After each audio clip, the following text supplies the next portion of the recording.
Hi, it's Steve. Today we'd like to show you how to change the run capacitor on your refrigerator. It's a really easy job. Let me show you how we do it. Now, to do this repair, we will need access to the back of the refrigerator.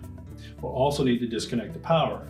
So the easiest way to do this repair is to pull the refrigerator forward far enough that we can unplug it and also access the lower compartment panel.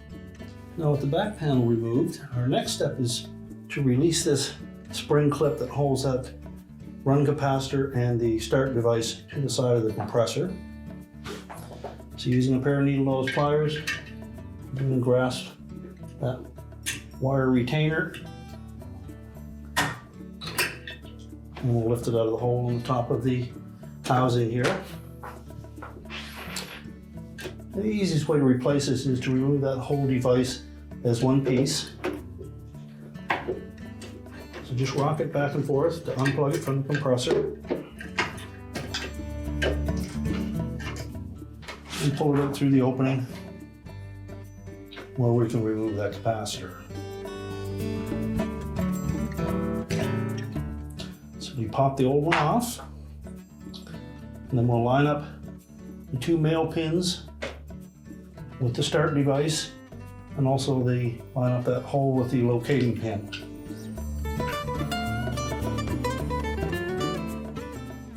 Press that firmly down onto that start device. And we'll need to retract that clip. We want to make sure that the long arm of that, there's a hook on the end of it, and we're going to attach that in the round hole in the bottom of that bracket on the side of the compressor. Now, you may find it easier to put that retaining clip in after you remount that start device and capacitor. We also want to use caution when working around this tubing. We don't want to damage that, kink it, or anything like that. We need to line up that start device so that the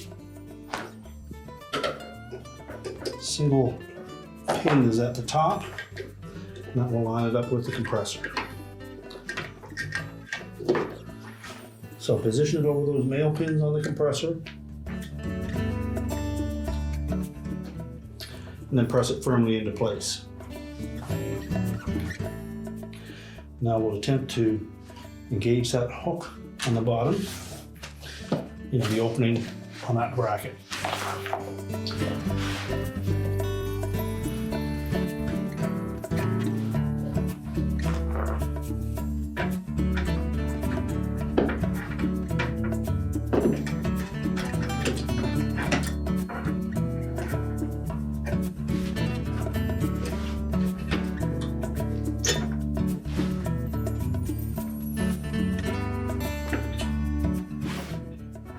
Put it in sideways and then just pivot it upright.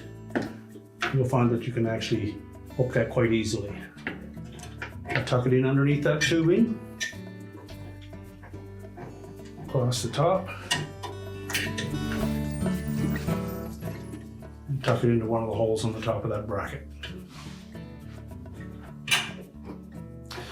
Well, that will hold that whole device tight up against the compressor to make a good connection. Then we can put the back panel back on. We're now ready to push the refrigerator back into place, reconnect the power, and your repair is complete.